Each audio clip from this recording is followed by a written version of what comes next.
So what I'm doing is I'm getting ready. I'm gonna fly fish tonight for a little while probably. I can't throw a fly rod for 14 hours a day like I used to. So I'm stretching my fly line. It's actually a good day to do it because it's hot. And the fly line I have is actually for warmer water. It'll work at 70 degrees up, but when you get to up north in colder water, they make fly lines, floating fly lines, like temperature. So this is actually tropical line. It's Royal Wolf, so it's got a pretty good temperature range. And I need to just go do a bunch of fly fishing stuff. So a lot of people go out and buy a starter fly rod. Those are nice. I mean, it's something to start with. I don't know what they cost now. You used to be able to get a pretty decent one for about $100. And they come with scientific angle line, which is a pretty good line. It's not, Royal Wolf, which is what I use, which is about $120 a line. But it lasts you forever. The line that I'm stretching right now is 35 years old, and it's still fine. So I'm gonna show you guys what I'm doing and why. So what I did was I pulled all the fly line out. As you can see, there's backing here. It's just regular braided line. It's backing, and there's a whole bunch of it on that reel down there. I don't know if y'all can see that.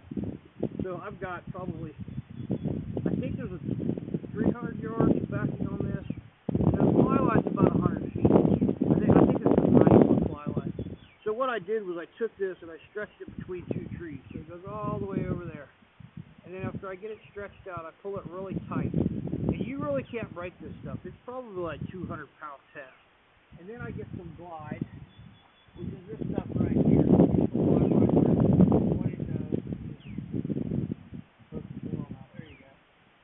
What it does is it cleans the line. So you take a cloth like that, you put some of this on it, and then as this is stretched out, you run your fingers. You just take the rag with the dressing on it and run it down the fly line, and you run the whole length of the fly line and around the tree and back.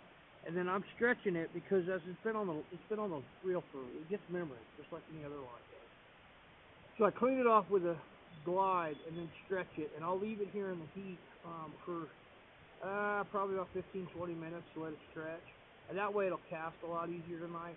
And again, tonight I'm going to throw that Snook King. That's the fly that I caught the world record snook on, and it's a fly. It's just a shrimp pattern that I designed. And like I said in that one video I did about the only 3 baits I use usually, and that's one of my favorite because it will catch rainbow trout, it'll catch browns, it catches bonefish, it catches all kinds of stuff because it's a shrimp pattern. And I think in here they think it's a river minnow. So I probably should tie some in silver, it'd probably be better. But that's how I spread my fly line. This is a 7-weight fly rod, 7-weight line. I'll go into that in some detail and tell you all how the weights work on the fly rods in another video.